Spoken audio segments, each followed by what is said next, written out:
Christmas Eve wrapped Boston in a soft blanket of snow, the streets glowing under strings of golden lights. Inside a small café near the harbor, warmth replaced the cold, filled with the scent of cinnamon and coffee. Families laughed quietly, couples shared desserts, and soft carols played in the background. At a table near the window sat Emma, a 32-year-old woman, her hands wrapped around a mug that had long gone cold. Her eyes drifted outside, watching snowflakes fall, each one reminding her of how alone she felt on a night meant for togetherness. It had been 1 year since Emma lost her husband in a sudden accident, and this was her first Christmas without him. Friends had invited her over, but the thought of cheerful gatherings felt unbearable. She chose the cafe instead, hoping the noise of strangers would drown out her thoughts. But loneliness has a way of growing louder in crowds. Her eyes filled with tears as she remembered past Christmas Eves, laughter, shared gifts, and warm embraces that now existed only in memory. She wiped her face quickly, embarrassed to be crying in public. That was when two small shadows appeared beside her table. "Don't cry, ma'am," a gentle voice said.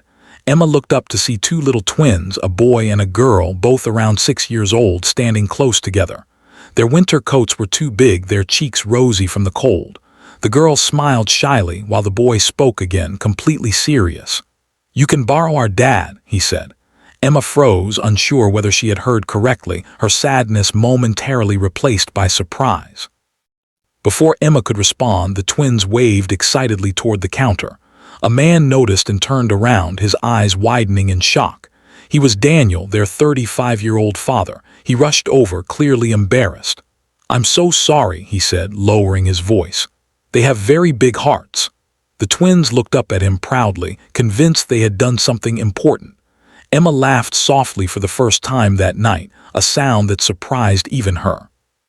Daniel explained that he brought his twins out every Christmas Eve since their mother passed away 3 years earlier, teaching them that kindness mattered more than gifts. Emma listened quietly, feeling an unexpected sense of comfort. The twins pulled out chairs without asking and sat beside her, chatting as if they'd known her forever. As snow continued to fall outside, Emma felt the heaviness in her chest ease slightly. She hadn't planned on company, but somehow, this unexpected moment felt exactly like what she needed. The cafe slowly grew quieter as the evening went on, but the warmth around Emma's table only increased. Daniel ordered hot chocolate for the twins and another coffee for Emma, insisting gently despite her hesitation. The twins talked non-stop, sharing stories about their school, their favorite Christmas cartoons, and how they always left cookies for Santa. Emma found herself smiling, responding naturally, the sadness in her heart easing with every laugh. For the first time that night, she felt present, no longer trapped in memories but grounded in the simple joy of the moment. Daniel and Emma spoke quietly while the twins colored holiday napkins with crayons the cafe staff had provided.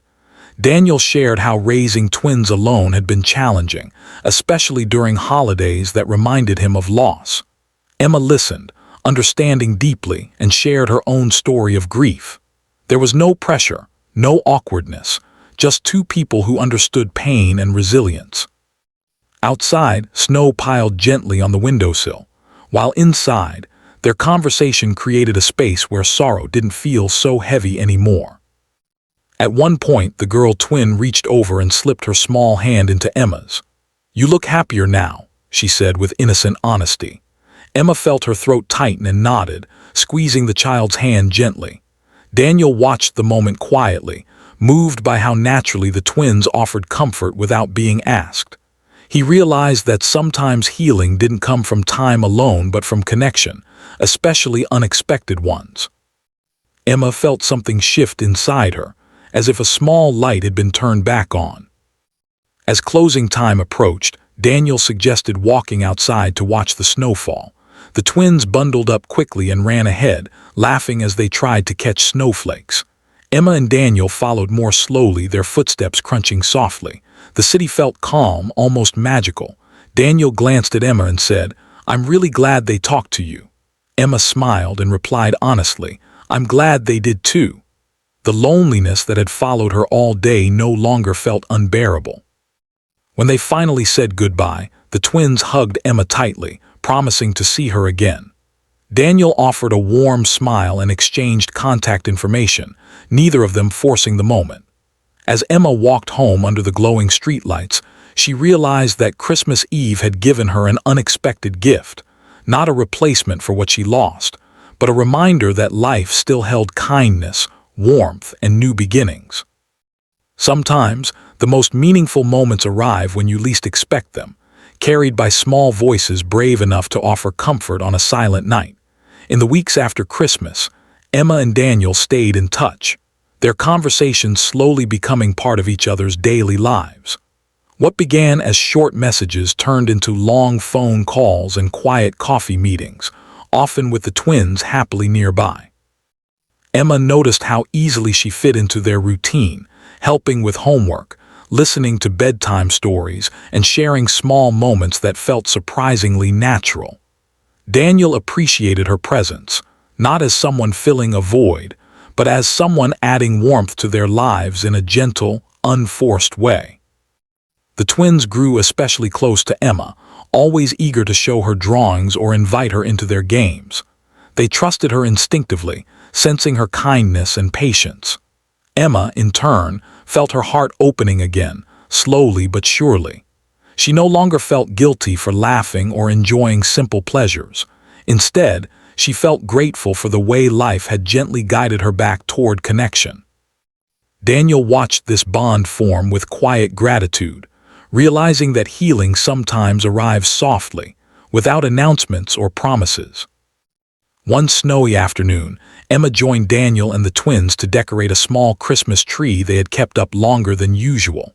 The children argued playfully over where each ornament belonged, while Daniel and Emma shared knowing smiles. The room was filled with laughter, warmth, and the comforting sounds of everyday life. Emma felt something she hadn't felt since her loss, a sense of belonging. It wasn't about replacing the past, but about building something new that honored it while moving forward. As months passed, Emma and Daniel grew closer, their connection deepening through shared experiences rather than grand gestures. They supported each other through difficult days and celebrated small victories together. The twins remained at the center of it all, reminding them daily of the importance of honesty, kindness, and presence. Emma realized she no longer dreaded holidays or quiet evenings.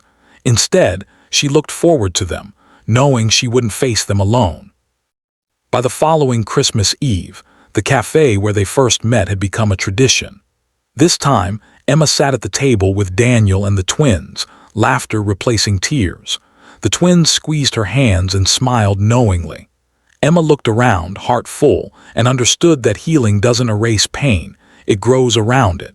What began with two small voices offering comfort had turned into a family built on understanding, patience, and love. And on a night once defined by loneliness, Emma found herself surrounded by exactly what she needed. Spring arrived gently in Boston, melting away the last traces of winter and bringing new energy into everyday life. Emma found herself smiling more often, no longer startled by happiness when it appeared. She spent weekends with Daniel and the twins, helping in the garden, attending school events, and sharing meals that felt warm and unforced. The rhythm of their lives blended naturally, without expectations or labels. Emma realized that grief had not disappeared, but it had softened, making space for moments of joy she once believed were gone forever. Daniel, too, felt a quiet change within himself. For years, he had carried the weight of responsibility alone, always strong for his children, rarely allowing himself to rest emotionally. With Emma, he felt understood without explanation. She never tried to fix his past or rush the future. She simply stood beside him, offering patience and presence. The twins noticed the difference in their father, lighter, calmer, more open, and they responded with even more laughter and affection, filling the home with a sense of balance and peace. One afternoon, the twins surprised Emma with handmade cards, thanking her for being there. The simple words brought tears to her eyes. She realized then that love didn't always arrive loudly or dramatically.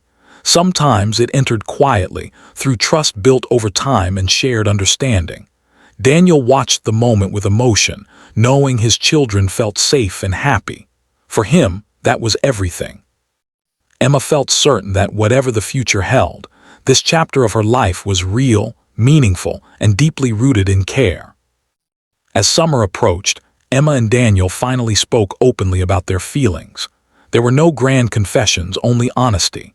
They acknowledged their past losses and their shared hope to move forward thoughtfully. The conversation was calm, sincere, and grounded in respect. They agreed to continue building what they had, one day at a time, with the twins always at the center.